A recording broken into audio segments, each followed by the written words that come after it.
Ooh, that hurt. We're gonna be going live like 2 minutes early. I should be live now. I will let you know if it all of a sudden just appears. This is again, as I said. We're live. Oh, okay, great. Yeah, the stream just started. It's all just sat like, Can can we go? Yeah. Can we go? We're live, and welcome back everyone to the channel. Hopefully you enjoyed this video. We're going to break down the Knightmare world. We talked about this yesterday on the Movie Wuffs. The link to that is in the description. Go give that a subscription. We do a lot of movie talk, news, reviews, interviews as well with some cool guests, maybe Zack Snyder sometimes, and Fabian Magner, guests like that. So go give that a subscription if you can. And I've also got Max. How you doing, Max? Hi. Awesome. Yeah, I'm wrapping my Our Rightful Lord shirt because I said Lewis has gotten the memo. Exactly. There was a whole document. It was like 10 pages long. It was like, you got to wear dark side stuff. You guys didn't give me the memo. You were like, we'll see you at 7, Sean. Nobody's ever wearing dark side shirts, and mine's in the wash, so that's why I don't have mine on. All right. You get the pass today. You get the day off. That's fine. Okay, thank you. But Lewis, how are you doing, man? I'm not doing too bad. It's I'm going through withdrawals. It's been such a long time since I was on a live stream, so it's good to be able to do this again. But yeah, no, doing fantastic. And you sent the message. You're like, well, we're going to talk about the Knightmare. I'm like, hell yeah, it's a fantastic idea. We, as you said, like, not a lot of people are talking about this. Well, they're giving like little bits in the reviews, just like, yeah, that Knightmare bit was really cool. But like a whole ass discussion. Hell yeah. Yeah, exactly. So because I think the Knightmare timeline goes back to like Batman v Superman. And yes. like, what was your guys' reaction to that in Batman v Superman, where it cuts to black, and then we're in this post-apocalyptic Mad Max world, and Batman is just ravaging guys one by one. It's pretty badass. That way, Max, you, yeah. Me? Okay.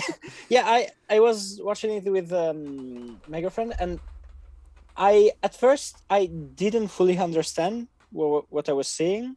I remember going like, what? Because you see this stuff. I remember seeing that stuff in the trailers, some shots from the Knightmare, but people didn't understand, I think, at the time what the context was. So it was like, what are we seeing now? And when we see all the stuff with Superman killing him, I said, oh right, so this is some kind of premonition and stuff. Maybe Lex is planting some kind of mind control stuff against Bruce. And then we see Flash come out, and I started screaming in the theater because it was something. I remember hoping that maybe the Justice League would have some kind of, besides a cameo, some kind of active role, and seeing the Flash come back and say, am I too soon? Lois Lane is the key. Bye bye. And it was so beautiful and shocking, and seeing that scene with the context that we have now is. I'll let Lewis talk because I might start rambling too much about the Knightmare. I love this. It's one of the best scenes of a movie for me. Yeah, because I was in the theaters like, fuck yeah, this is the coolest thing ever. I'm like, Batman's that's a one-shot sequence of Batman just absolutely taking down fools, and I thought it was amazing. Then a parody comes in, like, what the fuck is this thing? Parody I didn't even know what it was called back then because I wasn't familiar with all the lore of DC and all that kind of stuff. And I was like, Jesus Christ, give me more of this.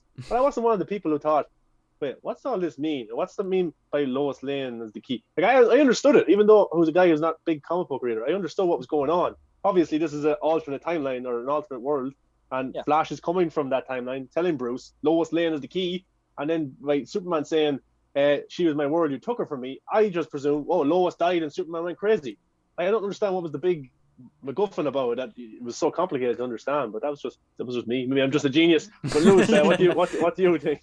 No, I mean, I'm kind of in the same boat as Max. Like, my hype for BVS going in was just so unbelievably high that like anything, I was reading into everything in probably the wrong way. Like when he sees Wallace and he's got his legs trapped and he goes like, what do they call you, Wally? Huh? Instantly went, Wally West. Oh my god, that's the Flash. And I was losing my mind.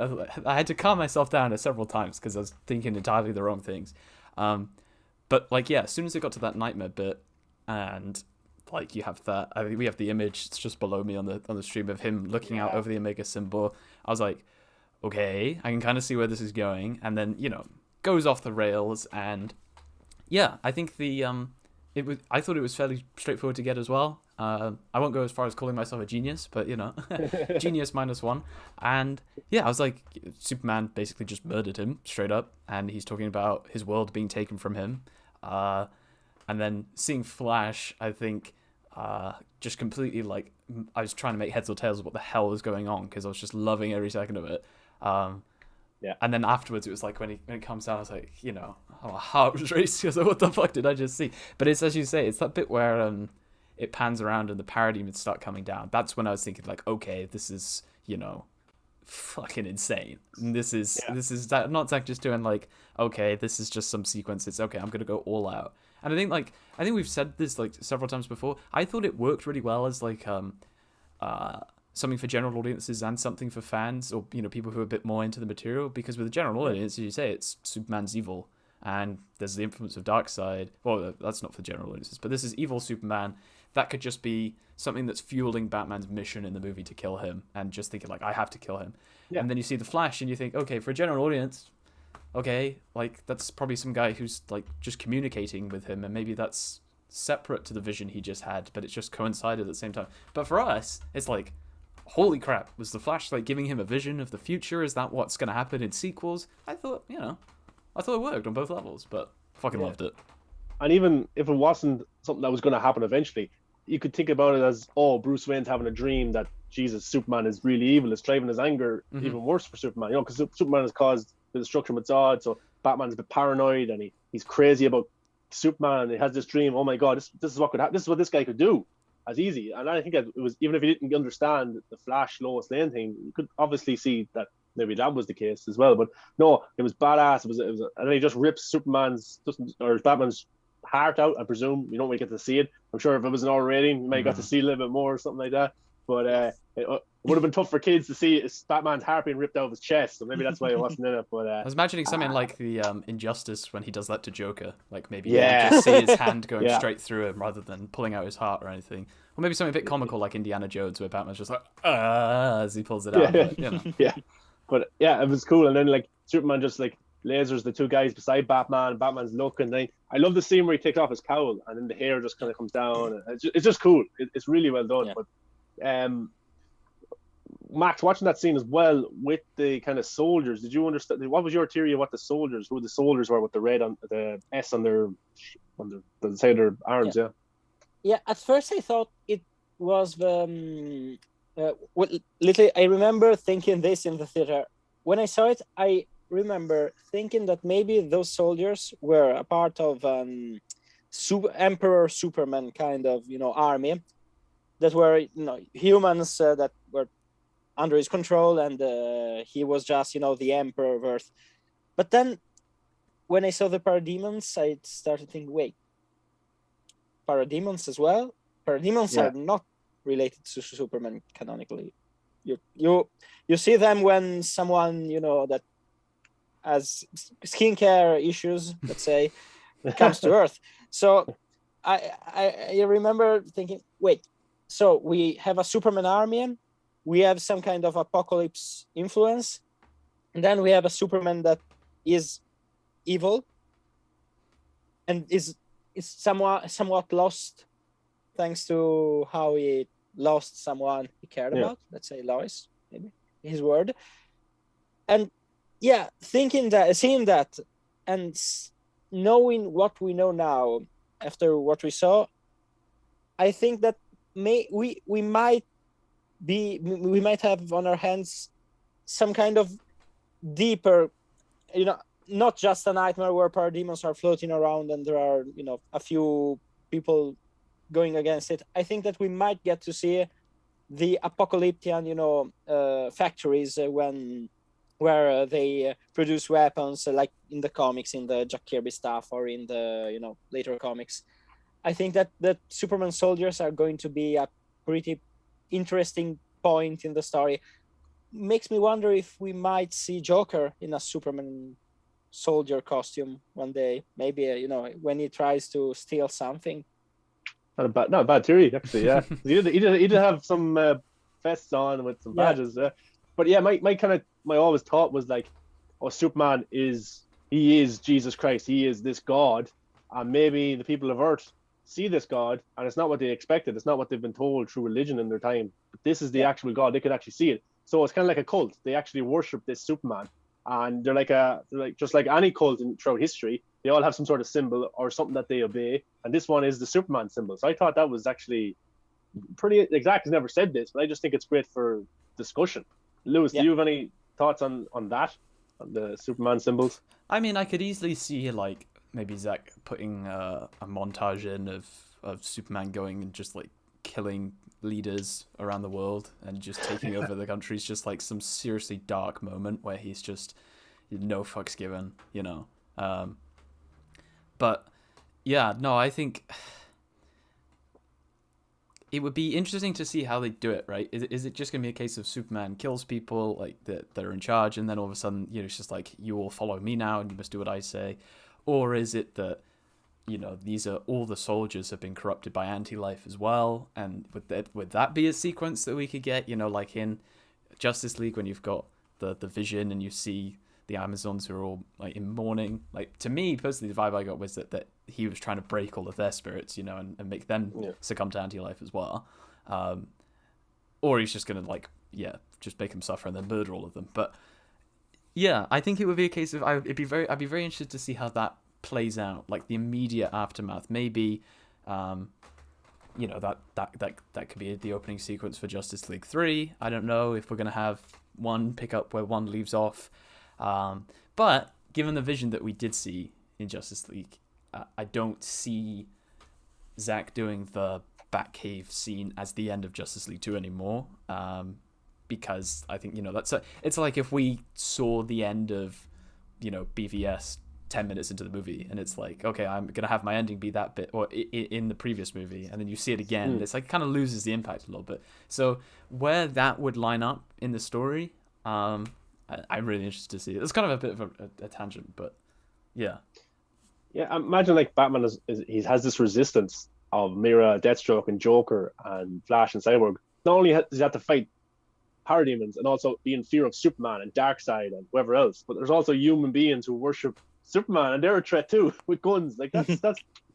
Like that's pretty insane. But Cuzzycast goes, I hope Zack updates the story a little bit to have Batman not just die to save Lois, but also to do some cool action to try and get Darkseid's attention before the Omega beams land. Oh yeah.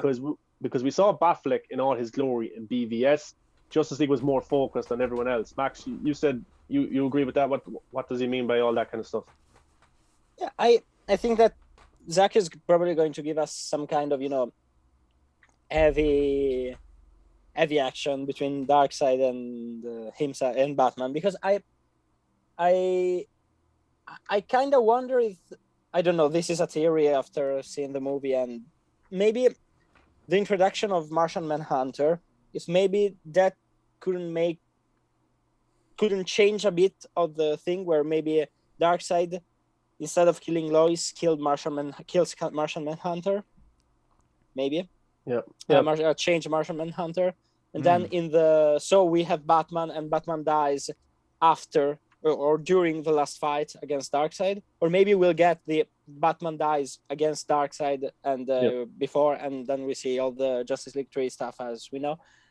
I think that we either way we will see Batman go against Darkseid in a way, maybe with an upgraded armored suit, like the one from BVS. And I also think that the fact that Zack added the Bat Tank in Justice League makes me wonder if maybe he doesn't have some kind of plan to, you know, use it when the Armada comes, let's say. Yeah. But my theory for years is that we've seen different alternate timelines of the Knightmare world, but none of them are real yet. They're just a vision of Cyborg, a vision of Batman, but it hasn't come to fruition yet. And I think when it gets to the right moment, Bruce will know what to do, but he might F up again. He might mess it up because at the moment he just looks at them as dreams right now. And then even in Justice League he goes, I think it's something darker, something different. So it's interesting that way. But just going into the cyborg vision I wasn't expecting Cyborg to see a Nightmare vision. But I actually thought it would look more like a Batman v Superman Nightmare world than what we got to see in Justice League. But what was the opening shot to that Nightmare that Cyborg saw? What was the first image he saw? You guys remember? Was it Wonder Woman, wasn't it? Was it Wonder Woman? Yeah. So Lewis, what was your thoughts on that Wonder Woman scene? Like right there, it's pretty dark. It's like, I don't know. Like when a weird comparison to make is when Triple Frontier was coming out, right? With Ben Affleck and Oscar Isaac and Pedro Pascal, and could it be Triple Frontier? Could it be? When that was coming, I was like, okay, I really like all of these actors, but this is the type of film where like half of them are gonna die in this movie, and like I just don't want to see that happen. Like I really don't, and there is a scene in Triple Frontier, I won't say what, but it's just like it's just really uncomfortable when something happens, right? And seeing that happen to characters that you like in the League and seeing them be dead or dying or whatever, it was just so like uncomfortable. Like it was a state of shock. I think was like the first thing that hit me. I was like seeing them in that way and seeing the reactions of the Amazons and seeing Darkseid fucking people up under in Atlantis or whatever it was just like soul crushing to watch. It just made you feel so like depressed, and I'm like, I didn't think it would hit me that hard, but it did, and I think if I see it again, it will definitely after me and my brother watched it, the first thing I did was go back and rewatch that whole vision that Cyborg gets, and it was just really uncomfortable. That's the only way I can phrase it, I think. Yeah, and it was like you see Darkseid in the background coming off the ship to make sure everything's going right. Maybe this is she's being cremated or just burnt there, and the Amazons are all being held by the parademons or there with guns, so they don't look too happy, and whatever's happening, the world is being overtaken. But Max, what do you think the symbolism was of Wonder Woman being burnt like that? Was it sticks around her? What was actually around her that time in that scene?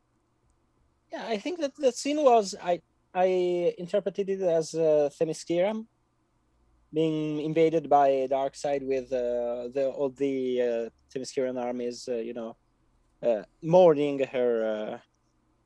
Diana. But I heard the theory that I think Grace Randolph said in a video about perhaps Diana coming back to life, fighting her way from Hades. Oh yeah, away. Yeah. And I wanted to put it out because that sounds like the best thing that we could ever experience in a movie ever in our lifetime. Because I know we just saw Zack Snyder's Justice League and it was perfect, but seeing a God of War like storyline, even just a 10-minute scene with Diana realizing, I'm in hell, they need me upstairs, and then facing everything in between to go, I have to crawl my way out to help them again, would be the best thing possible. I think that's something that Zack probably would consider because it's batshit insane, first of all, and it's something that is not the cookie cutter way of handling this stuff. Zack probably goes, I want to do this. Do I have to do it the easy way? She's dead, but somehow with a prayer she might come back to life or something like that. Or do I want to do the way she's in hell, she has to fight back? And I think there's the whole tradition is she has the coins on her eyes, which are meant to be to pay to go across the river into hell. Yeah. And she's burnt with her sword and her shield, which are meant to be the things that go with her into hell. So it'd be she would be there in hell, fully armed and pissed off. Okay, yes, I want to see that. That's amazing. That would be so cool to see on screen. I imagine the visuals in that from Zack would just be insane. But that's a good theory. That could be something that pops up, and it sounds right. And Grace Randolph is the closest to probably Zack of all YouTubers, so she probably would know some little bits of story. But It's interesting, but yeah, that scene it struck me big time. That scene, I couldn't believe it, like, because there was so much happening in that sequence. I was like, where do I look? What do I look at? But like moving on to the Aquaman one, it looks like Aquaman's the king of Atlantis in whatever stage we're seeing in this timeline. I think that was Vulko at the bottom, who was with the Omega beams, who was killed, and then there's another Atlantean stake to a wall or something in the background. But Lewis, what was your thoughts on that scene there? I think it was all CGI. I don't think that was actually Jason Momoa and stuff. I don't know what way he did it, but just it looked like his face was covered enough that you could say, "Oh, that's Jason Momoa," but it's not actually Jason Momoa. Yeah, like he'd been impaled and his hair was like all over his face. But I mean, hey, who knows? Maybe Zack is that demanding, and he's like, "Jason, I want you to swim down to the bottom of this fucking ocean, and I'm gonna stab you," you know? But like, yeah, that was one I had to like. First point, I was just like, okay, he's just like messed up some Atlanteans or whatever, and then like right as the like shot ended, I was like just it twigged in my head. I was like, oh Jesus Christ, of course that's Aquaman. Okay, we're really going down. I was still getting over the shock of the shot with Wonder Woman. I'm like, okay, we're gonna keep going, and then what? Like my reaction to that shot was like, how far is he gonna go with this sequence? And you know, and then obviously we get the Superman shot, and I'm like. Right before it happened, right as that Aquaman shot ended, I was like, he's not gonna, is he? You know, is he? I really don't think he does. And then he does, but yeah. I mean, the Omega beams, that was one of the things that was in that trailer, that teaser that dropped right before the film came out, right, was him using his Omega beams, and I did not see that, so I was pleasantly surprised going into that. But yeah, brutal. Like, the Omega beams just completely, like, eviscerated Volko's blood everywhere. I'm like, oh. That's brutal. Yeah, it was very striking, and Darkseid just in the water, like it doesn't trouble him whatsoever. He's just in the water and killing them. And I like how Darkseid's the one who goes down and kills these heroes. It's not like he's sending his army; he's willing to fight, which is something he did. There's a nice parallel between Wonder Woman's mother. I can never pronounce her name. If one of you guys want to try, Hippolyta. Yeah, good one. Good stuff. Oh, and I also remembered the name was Artemis. I was trying to remember that name yesterday. Oh, stream. Very good. Artemis, so very good. Point. But I thought it was a nice parallel because Hippolyta. I could never say the name. This is the new Taika Waititi, isn't it? It is. Wonder Woman's mother is what I'm going to say. She was in the battle at the start of the fight against Steppenwolf. She was willing to fight. And I like how Ukas, in the history lesson, he's willing to fight. He's willing to lead his army as well. So I like how these kind of generals of war, these kind of guys who want to cause havoc, are leading their armies. They're not sitting back like a general. And that kind of ties into Wonder Woman 1, where she goes to the British commander. She goes, you let your soldiers go into war, but you're willing to stay here. That kind of scene. And I thought it was very powerful. And there's nice parallels that gods and evil beings are willing to go into war and fight. But yeah, and the Omega beams are brilliant from Darkseid. I'm not a comic book reader, so that's my first time actually seeing something like that. And the beams go all over the place. That's crazy. How are you supposed to dodge that, guys? It's amazing. The chase scenes that are in the comics when Darkseid uses the Omega beams are some of the best, because some people try to outrun those beams, but they usually fail or find someone to hit them instead. I can't wait to hopefully to see them in the future. Yeah, that's a flash scene waiting to happen, really, isn't it? Like a sequence of him being chased by the Omega beams. Hell yeah. Yeah, him trying to run through them and stuff. That would be insane. Really good. It'd be like the Tom Cruise Mission Impossible, where he's coming down to avoid all the wires, the red lasers and stuff. The next kind of one we got to see, I think, was Lois. Yeah, Gotham Roast. Yeah, the Gotham Roast. Very good. Lex Luthor, genius again. You can tell the future. But yeah, exactly. I said to my brother, "Who's that?" He goes, and he doesn't even watch movies or know all the theories. He goes, "Man, that's Lois Lane." I was like, "Oh yeah, you're right. That's Lois Lane." I'm supposed to be the one that knows all this shit. Yeah. Something. I'm sorry to disrupt the order, but yeah, something that happened yesterday when I watched it with my brother and mother that struck me so much that I don't think it has ever happened. Was that when we were seeing this scene, I was expecting, I'm going to explain every single bit from then, and my brother was like, "Wait, so in the future she dies?" And he comes to Earth and kills her. And wait, is that Lois in Superman's arms right now? Is that Robin's suit? He saw that instantly. And my mother as well. I have no idea how, but Zack made this quick scene that has so much information go so well with casual audiences. it's insane. The fact Yeah. that they recognized instantly the fact that it was Lois, that it was Robin, that everything. Zack did such a beautiful scene and such a easy scene to comprehend as well for audiences. And that's interesting because that's, for me, I think it's an entire movie.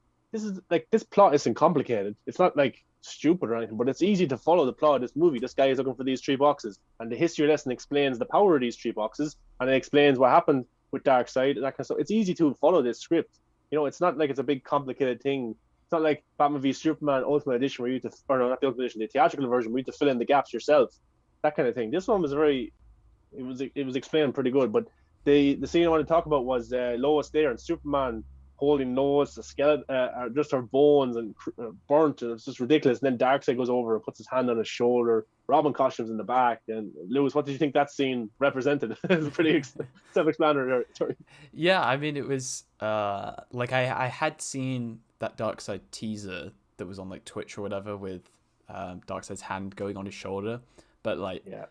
The poor naive bastard that I was like, I should step him off, it's just plonking his hand on there, and it's Superman having a rough time, maybe he's being seen something that, is like breaking him as an individual, maybe it's a nightmare, whatever. I did not think for the life of me that we were going to get that shot in the movie. And again, as I said earlier, it kind of fills me with some optimism, or some curiosity, that's a better word for it, about what Zack is going to come up with in its place. Obviously, like maybe he does still go down the route of what happens in that moment, but execution-wise, how that actually happens from start to end, whether he changes it up in any way, I don't know.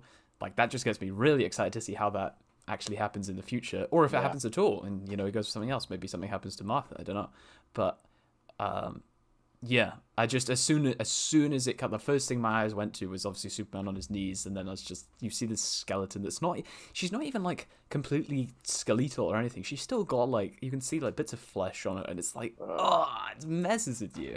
So yeah, the hand goes on the shoulder, and then just seeing his facial expression kind of like nullify, and you're like, oh fuck. Again, it's one of those moments where it's like, that last shot was just so insane, he's not going to do anything else on top of this. It's just going to be like, oh yeah, a couple of League members die, that's it. And it's like, no.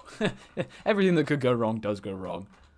Yeah, it's insane. I know it's a repurposed shot from Man of Steel of Henry Cavill. Yeah. I'm sure it's resourceful. I love that. It worked. Like it doesn't. Yeah. I don't think average moviegoers will be going, "Oh, that's from Man of Steel." I think you just say, "Oh, there's Henry Cavill reacting to that scene." Like, God, hack Snyder can't shoot another thing with Henry Cavill in the middle of a lockdown. Like, God damn it. Yeah. But to be fair, Zack did amazing stuff in a COVID environment, adding more scenes to the movie. And I think the movie will be missing something extra if those scenes, these nightmare scenes, weren't in the movie. Big time we'll be missing that extra "oh my god" moment. But Kuzi Cast was saying, imagine the shot just like the comics. Max, you might know this one. Just like the comics, before Superman gives Darkseid a new black hole, holding Batman's corpse suit, like the comics' Final Crisis. Does anyone remember that? Yeah, that's where he's holding Batman in his hands and walking forward. It's because in that one, in that arc, that's where Batman shoots Darkseid, and right as Darkseid shoots Omega beams at him, and so right as it hits him, Batman just kind of smirks and just kind of goes, huh. Like that. But yeah, it just completely fries his head entirely, and so Superman's carrying him, and it's like, it's badass as hell. Omega Beam's about to just blow your head off, or not, just go straight through your head, and he's like, Yeah. It's insane. But yeah, that shot would be fucking insane to see Ben Affleck like that. Oh my god. But Kuzi Cast was saying then that there's an image of God of War Diana stabbing Superman in the OG storyboard. Yes, there is. But I'm sure there is, but it could change. Like Zack said, they're not spoilerish whatsoever. Yeah, it'll change certain things. I'm sure story beats will stay similar. Some things will stay, but he'll change a lot because man, he's been sitting for 4 years on this story in his head, and I'm sure he's thought of a whole different thing to do.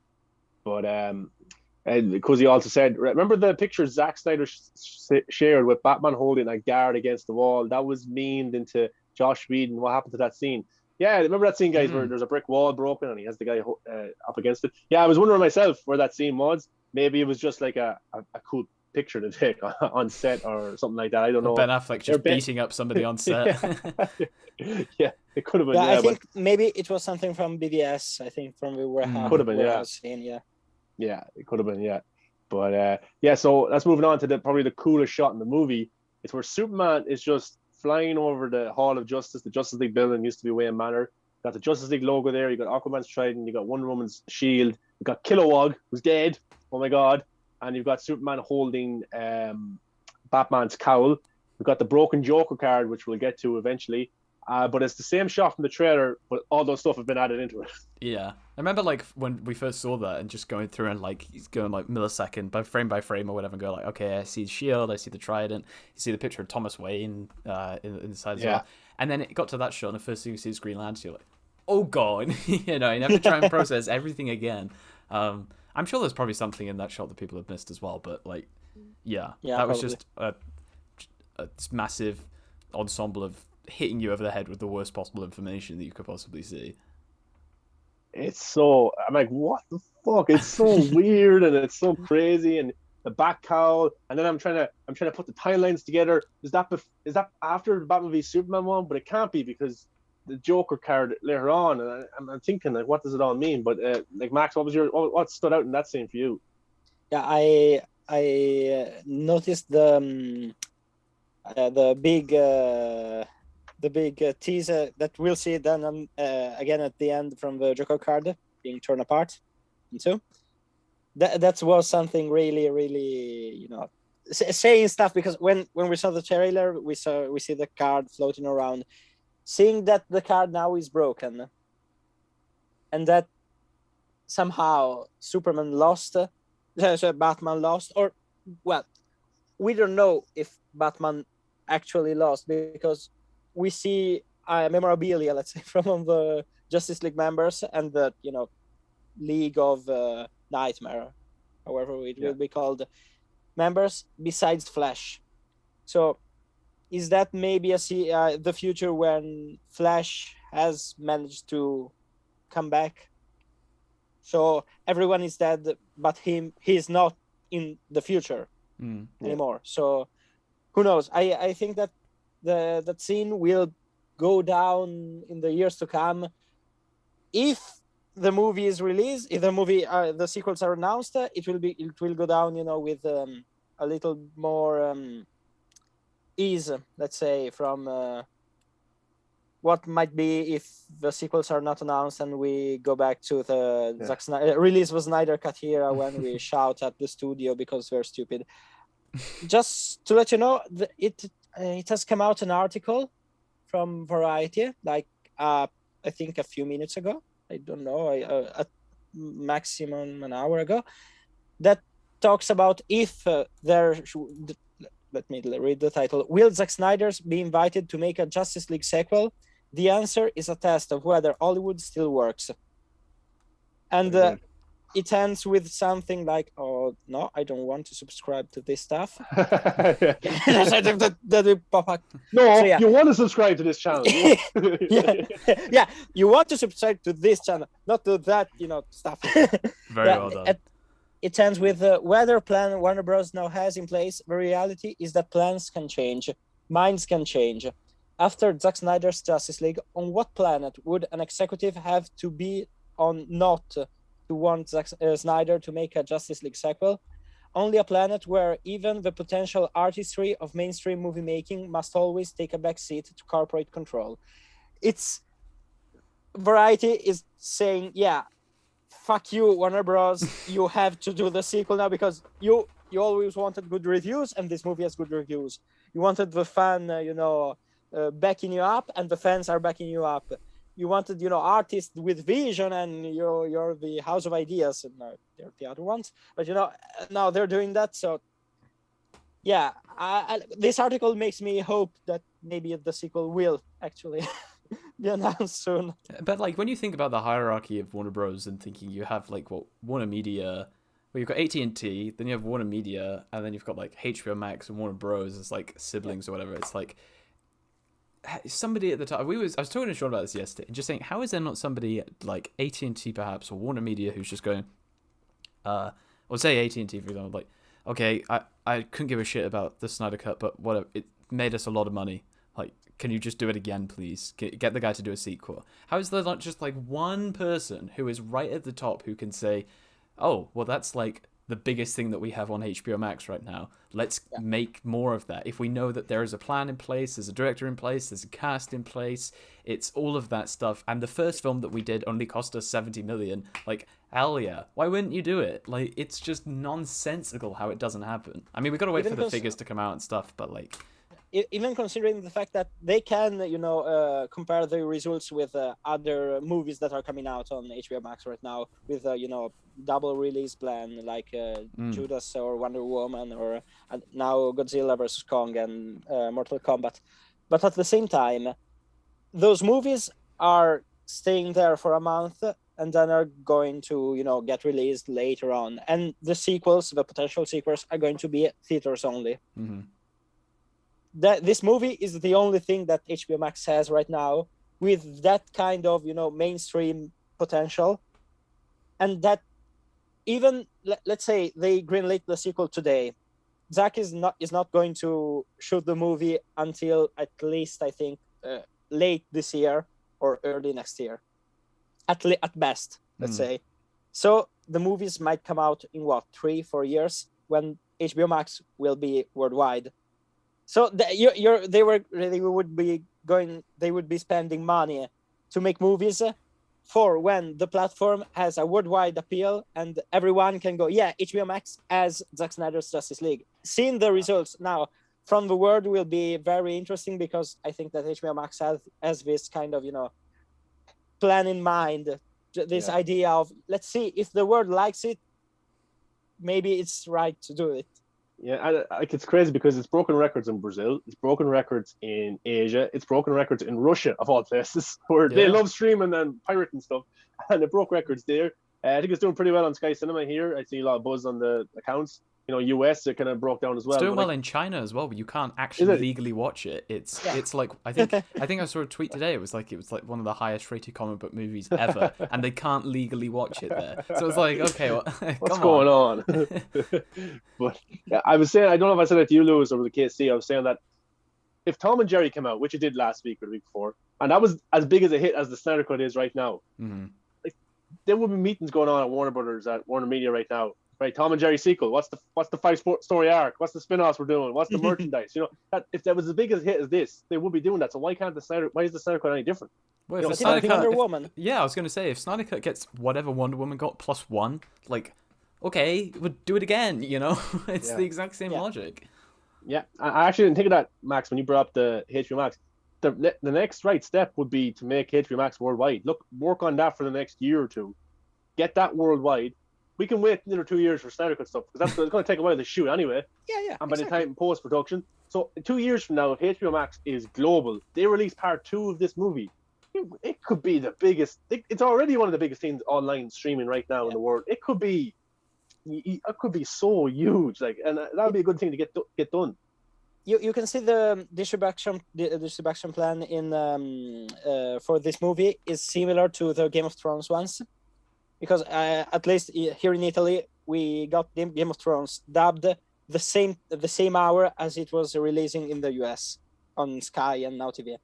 The fact that they had the same kind of plan, so the same kind of effort put into release this worldwide, makes me wonder HBO Max and the affiliates, let's say the worldwide affiliates, consider this movie a gem, a diamond for them. It's not like Wonder Woman. Yeah, there were people saying, we want to see it, but nobody was clamoring for it to be released worldwide. Even other stuff, shows that I really loved, like Raised by Wolves and Lovecraft Country on HBO Max, that are amazing shows. I love them so much. They came in the UK and in Italy, I think 2 months later. Yeah, I think they're out like that today, or I think the flight attendant or whatever, which was another one of the big shows. Yeah, it is, just at the UK today, exactly. I think. And I can understand if there is the dubbing issues, but I don't think they would dub from English US to English UK. So there is no issue, no reason to postpone the release. The fact that they released it worldwide, everywhere, they decided to do this, even with the studio being an asshole about it, as always, because WB is full of morons. Sorry about that. And I think that even just seeing which moves they are doing with this movie, with the release of this movie, makes me wonder. Like HBO Max now has a complete curated collection of the favorite Zack Snyder movies. They announced it today that there's a page where you can watch the favorite movie that Zack Snyder has on HBO Max. So I never saw something like that. Maybe with Scorsese on Netflix when The Irishman came out, but I can see HBO Max, or maybe I can see WB being stupid, but I can see Warner Media, AT&T, and HBO Max being like, yeah, this year we're probably going to lose Nolan. Let's lose Snyder as well. So we don't have anyone left. So yeah, because Nolan is probably going to leave. And I think that this whole situation between WB and Snyder might have influenced a little bit, because they're friends, and seeing the disrespect that he has gotten all these years continuously is clearly something that he didn't enjoy very much. Yeah. If Snyder, if HBO Max gets to get a hold of Snyder for a few years, maybe promising him creative control and maybe some other stuff as well, maybe Horse Latitudes as well, and the King Arthur movie he wants to make. Yeah, if he's giving them big profile movies, I'm sure he can say, right, I want one for myself now. I want to do this. There was I think I saw today. I can't remember the source of it, but I think another thing that perhaps people aren't thinking about when it comes to this whole debate is the fact that Netflix wants him too, and Netflix has already kind of started off as on the best running possible, as saying like, oh yeah, Army of the Dead, okay, we're hyped for this, we want this, we want this, we want this, we want this, and you just do whatever you want. Netflix is, I think that's like an interview, a director said that the great thing about Netflix is they just say, we want you, here's a load of money, do whatever you want, right? So obviously that's going to have some natural appeal to Zack, but also the fact that if there is this bidding war, hopefully Netflix coming in and saying like, Zack, we want you exclusively on our platform. Obviously you won't be able to do Justice League, but we want you exclusively on Netflix. Hopefully somebody at Warner Bros. AT&T will be thinking, Zack is the driver behind our biggest IPs on this entire streaming service. We need him. So, I mean, that could be another thing that maybe delays announcements if they are going to do sequels at all. It's, is there a bidding war between Netflix and HBO Max for like exclusivity? Like we want Zack and you're not allowed to go anywhere else for making content. I mean, that's a nice thing to have, hey? Who'd have thought those years back when you tweeted that goddamn hashtag, Sean, here we are talking about Netflix and HBO Max arguing over who gets Zack, Yeah, a lot of studios do sign up, or streaming services do sign up artists, and we get a first look deal at whatever you make. So Netflix can look at Zack as an idea, okay, we'll greenlight it for you. That could work, and I think that's probably something's going to happen. There probably is a bidding war over him. Army of the Dead's coming out next 2 months from now. That's going to be big as well, I suppose, because it's on Netflix. Everyone has Netflix. International cast. I think it's going to do pretty well. So yeah, Zack, the ball's in Zack's court right now. I think he gets to make the decision, and I'm sure he won't go back to Warner Brothers to make a Justice League movie unless he can do what he wants, and that's probably in black and white print contract. So this time, if they do F up on him, at least he'll have they won't want to get sued by Zack Snyder. But it will be interesting. But just to go on to do you want to say something, Max? Something about the Knightmare. I was watching the scene the detour again. that we just did. Jesus. Yeah. God damn it! I'm sorry. This is the investors meeting going on here. I was watching some pics from the Knightmare scene, and I just noticed that Diana in the shot is on this plank, on these planks with her shield, her sword, and the Artemis arrow. Yeah, she I know it's the second arrow from from the thing. So who knows? Maybe that arrow has some kind of hidden meaning or something like that. Could do, yeah. But yeah, I'm sure everything has a hidden meaning. I'd say with Zack, but it's pretty crazy. But Nicotina was here. How you doing, Nicotina? Ascend the Nation was here.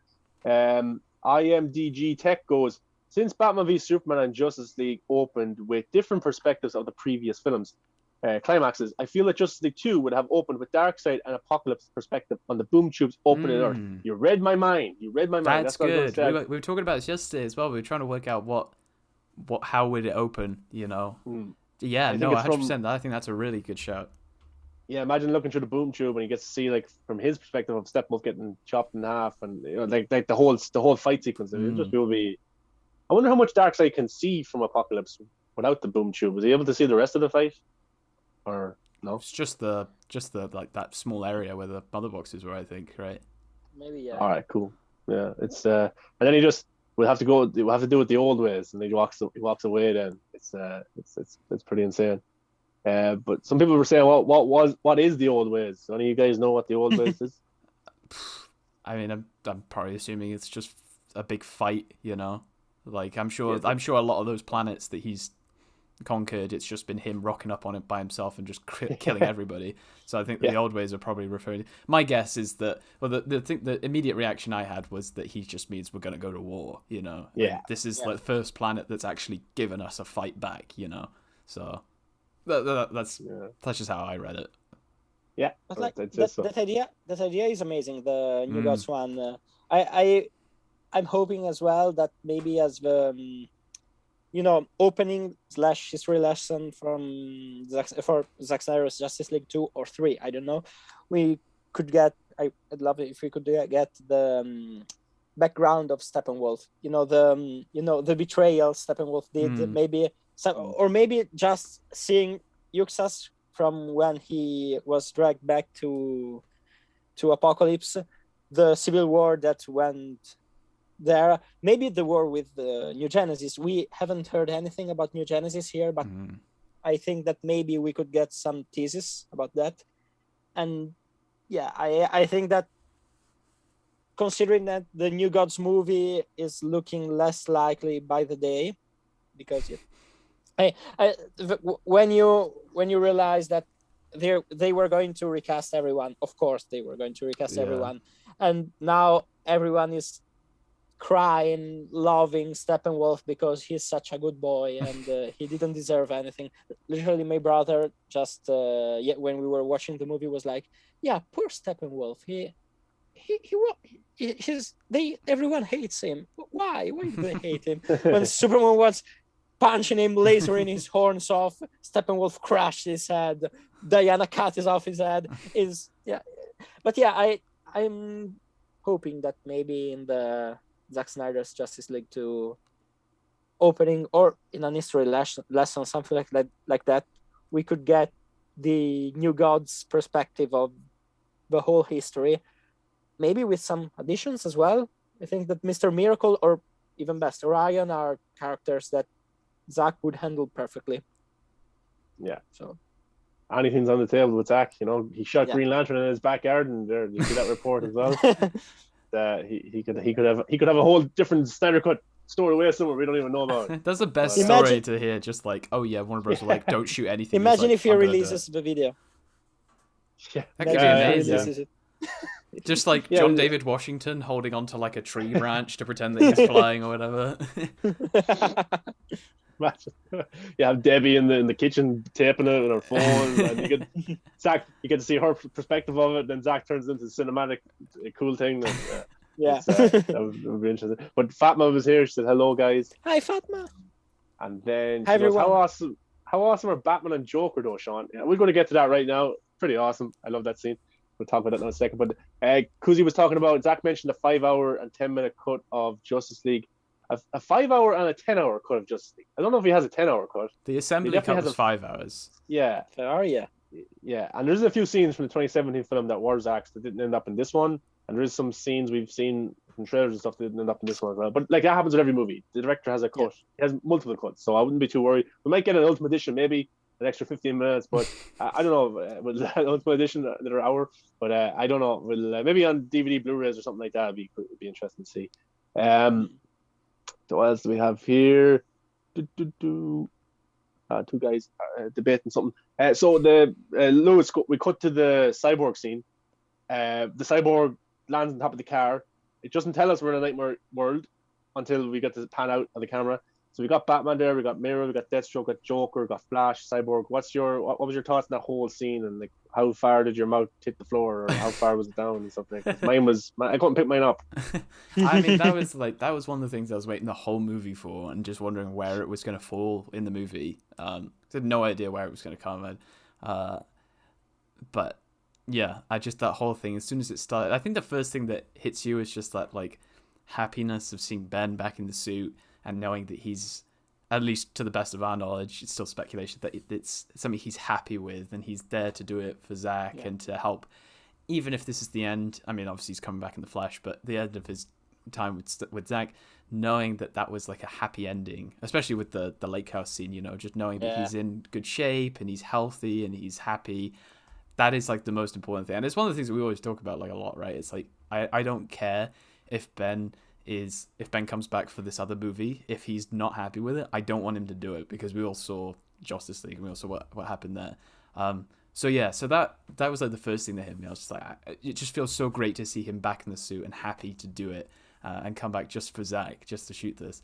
But yeah, the whole thing, it was just like, it just kept getting crazier and crazier. Like, I hadn't seen Mera's look properly because I tried to avoid all the Dallas exhibition stuff as best I could. Seeing Deathstroke and him actually, even just him having dialogue was just nice, you know, and seeing them riff it off between each other.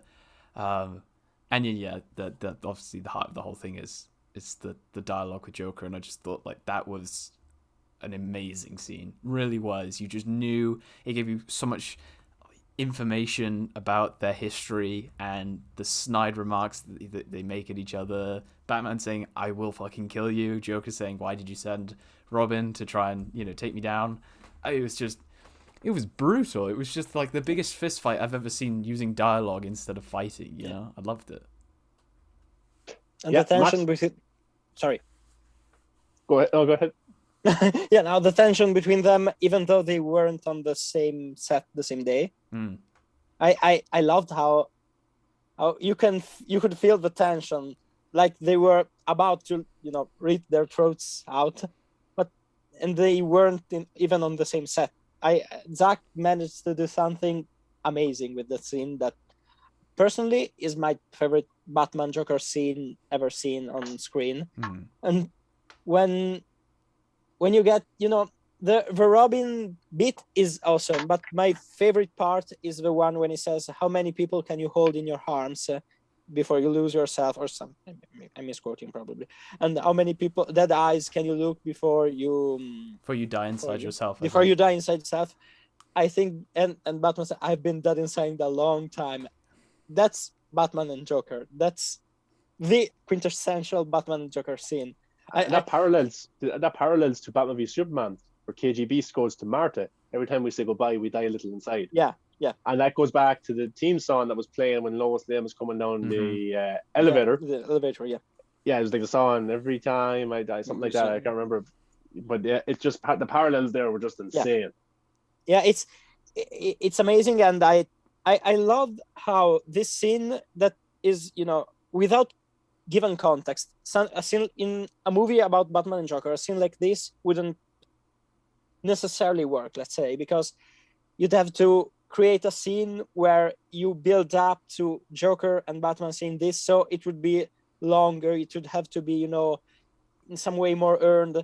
But the fact that we get a glimpse without context of the future that's coming, and we see Batman and Joker being Batman and Joker at their best, at their most, let's say, themselves, seeing how much history, how much hatred, and how much fuck this timeline is something that even just the fact that Jared Leto's Joker has been hated for almost everyone. I'm not everyone, but yeah, from almost everyone on the internet for the last 5 years.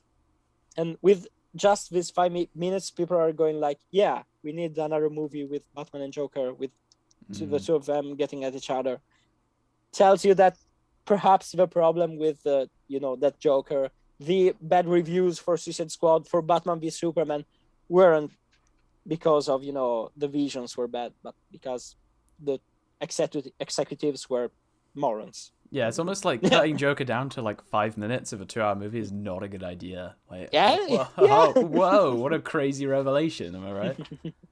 Yeah, but I was so happy to see Leto get redemption, even if it's just seeing back in the persona, because he gets a lot of shit, and it wasn't his fault. Like, he was cut out of the Suicide Squad movie, it was just butchered, reshoots, and all that kind of stuff.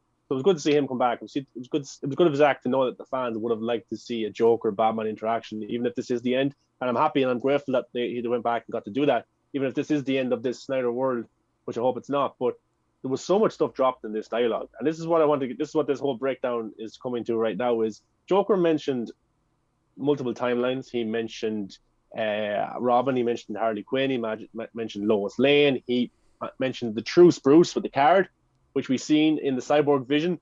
Superman's there over the Justice League building. The Joker card is ripped in half, floating. So, like, I don't think, this is my theory about multiple timelines. I don't think we go from Batman v Superman, or no, we go from we go from Batman v Superman, no, Joker scene, Batman v Superman scene, and then the Vision scene. I don't think that's what happened. I don't think we get to see the Batman v Superman stuff, and I don't think they're come after each other. Do you guys have a different theory on that? Do you think it's the same timeline or different timelines? That is not an easy question. Yeah, because I think I think both are definitely possible. Because I don't know, it would imply that Superman landed in the Justice League Nightmare scene, maybe killed some of them, took Batman prisoner, and then flew away, and then flew back, because obviously that's how the scene in BVS begins, with him crashing down. So I don't know. A part of me wants to think that it is all from the same kind of continuity, but I don't know. I can't put money on either of those. Yeah. I'm just glad to be seeing it. It's a tough one. So Darkseid wins. He kills Aquaman. He kills Wonder Woman. They're dead. Lois Lane is dead. We see Superman's reaction to that. He kills the League, but the Resistance, the Rebellion survive. But then on the bridge scene, do they all survive, or only Batman gets away? And then the Batman v Superman scene happens. It's just confusing to think about, because I don't know what the right continuity is. I mean, I think you could easily make the case that it's all one timeline, but then you have the point of, we don't see Flash and Cyborg in the scene in BVS when he rips out his heart. So is it the case of, like, while that is going on, while Superman is being, Superman kills Batman, are they then going back, and then you get the Flash appearing in the Batcave to warn Bruce? It's, and it's like how Max mentioned before with that shot where you have Kilowog in it, but you don't see any hint of the Flash in it at all. So it's, I love the fact that it's not just some future sequence and it's like, okay, all this happens and done. It's, okay, well, what does this mean? Where is this character? Where is this character? It's not, you have to kind of think about it like we're doing now, but yeah, I don't fucking the clue. The Joker card is on Batman's gun in Batman v Superman, and then we see it in Justice League with the Superman shot. It's ripped in half, and then we get the Joker one at the end of the movie, and he gives him the card. So is it Joker gives him the card? He gets away from that bridge scene, then he goes and fights the parademons and stuff. Then he gets captured by Superman. Then he's killed by Superman. Then Superman goes to the Wayne Tower with the Batcowl. Is that the continuity, Max? Yeah, but then it's like, before Max says anything, but then you've got Batman in BVS gets knocked out by the parademon, and then he wakes up there. So it's like, yeah. I mean, it is possible that you could have that bridge scene. A load of people die. Batman escapes back to his fortress.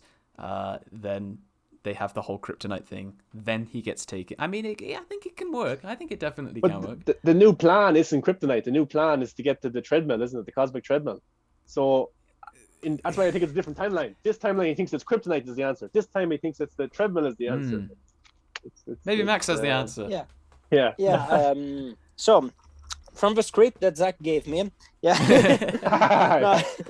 yeah, I actually think they're not the same timeline, but they're similar timelines. I think that what we are seeing right now in the movies is the second.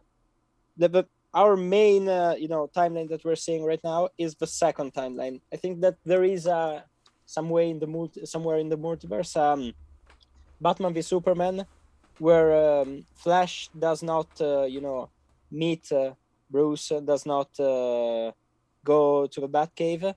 The Batman v Superman stuff happens, the stuff like that happens, but the League is not formed. maybe they managed to kill Steppenwolf, but Darkseid still comes.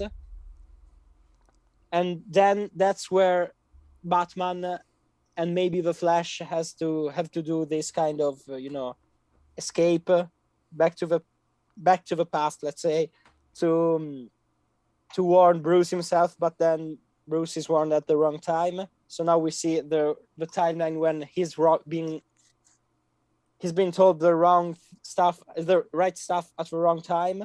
Yeah. So maybe what we're going to see in the future is another timeline as well. I think that probably the future is just very, very. The future is changing as much as the scripts are changing right now. Yeah. So probably.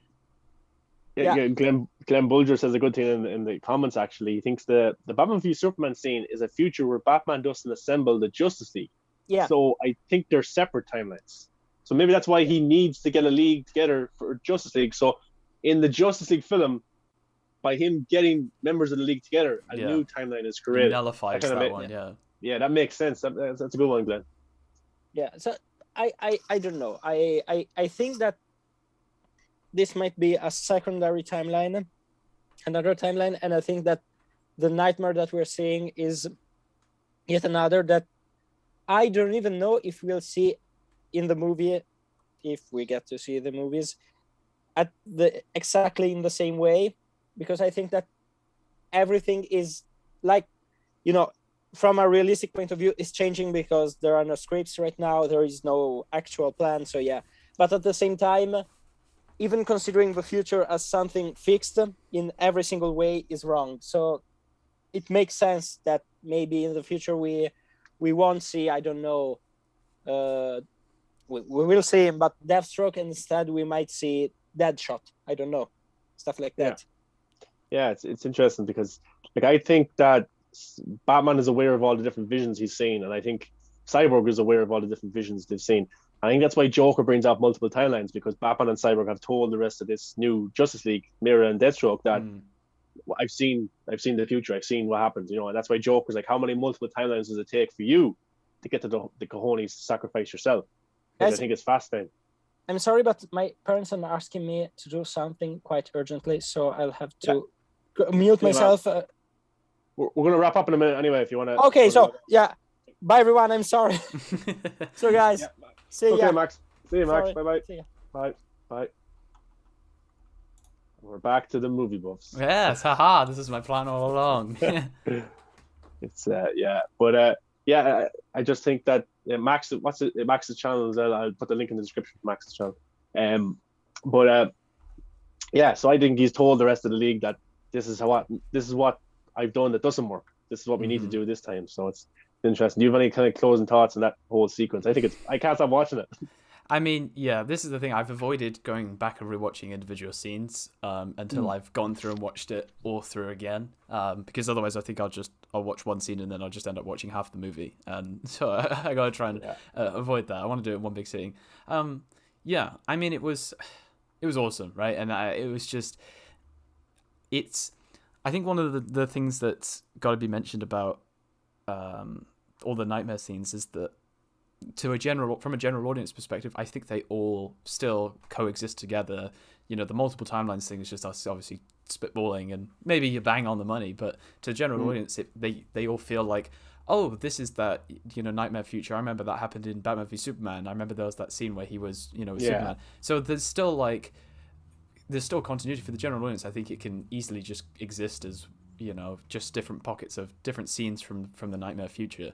But the idea that it's constantly shifting based on actions. The BVS one is undone because he forms the Justice League, hence why maybe there's no Justice League members in the Knightmare BVS scene. It's like that's entirely possible. And yeah, I think it will help. I think it just provides a little bit of glue, even if it's just stuff as simple as seeing the Flash, which I'm guessing that was the stuff that Zack shot through Zoom.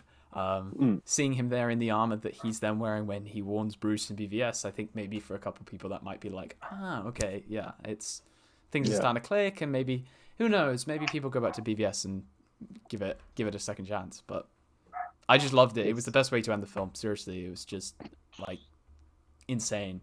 And I love Zack for bringing Batman and Joker together like that. Yeah, I love that. We got more reference for Robin, Harley Quinn as well. Yeah. Robin, Batman's lost someone, Joker's lost someone that they care about. So I thought it was interesting and like trying to push each other's buttons, and Joker trembling at the thought of Harley Quinn, or was he really trembling? It's awesome, and like Joker's like, you need me, you need me, Batman. And then he goes, here's a truce, Bruce, the card. Tear the card, and I'll happily talk to you about why you sent a boy wonder to do a man's job. So, and then we see the card broken in the earlier sequence. That's why I'm so confused of what timeline is everything. That's why I'm like, different timelines. It has to be, because it's just, if I don't say it's different timelines, my head's gonna go crazy thinking about it. You know. I mean, that's fair enough. It's again, I think it all kind of flows together, but it's a very interesting idea that that there is this overlap, not overlap, that there are these different timelines, and anything could be real. But I think it's one of those things that I think really helps set Zack's films apart, is that he's not afraid to say, yeah, this is coming. Like, whether you like it or not, I'm gonna do this. I'm gonna do something like this in my future films. I'm gonna have this Knightmare world. I'm gonna do this. I'm gonna do that. And there's nothing you can do to stop me. And that's the way it's gonna go. Yeah. And the idea of having like an entire Justice League film in that context, in the Knightmare world, I mean, like, holy crap, that would be insane. Yeah, really insane. And even Glenn goes, he finds it odd that Superman has Batman's cowl then, and that's the scene we get to see in Justice League. Did he take the cowl with him? As a souvenir, show Darkseid he's dead. It's all interesting. But I also found something, just to wrap up, something that was cool. What was I going to say? I forget now. Was the Joker? Fuck, I forget. You did this to me yesterday. I did that to you yesterday. You forgot about it. Yeah, I had to write it down as soon as I remembered it, so I couldn't forget it. But I forgot what I was going to say, but I think it's I think when Bruce gets to the right timeline of this world, we haven't seen it in the Justice League timeline, the Man of Steel, Batman v Superman Justice League timeline yet. Once it does happen, I think Bruce is going to understand that he's going to have to make himself to be the one that sacrifices. He sacrifices himself for the better cause, because in all these other timelines he dies, but he doesn't die sacrificing himself. He just dies because Superman catches him. So maybe he has to get to a timeline where Superman catches him, but he sacrifices himself in the right way. So it could be, it's interesting. And I think the only answer that will give us the only thing that'll give us any answers is Justice League 2. So yeah, and three. Don't forget the whole thing. 4, 5, 6, 7. 8. Just keep going. Just keep going. Just don't stop. Keep making them. You can do it with like FIFA and Call of Duty and stuff like that. Just keep making them. Honestly, I won't complain. Snyder Cut 17 coming out 2094. So yeah, even we'll be like, oh shit again. But I think we'll wrap it up there anyway, Lewis. And guys, you can follow Lewis at his All the Gods and You. It's there somewhere up it's and down. the down there. And Matt, there you go. Don't strangle yourself. Just flinging them everywhere. We can't help you from here. But Max is on. I'll put Max's channel in the description as well. And if you like this video, guys, give it a thumbs up, subscribe to the channel, comment below, or you're commenting here as well. If you're watching after, comment below and check out the other videos, and catch you in the next one. Goodbye.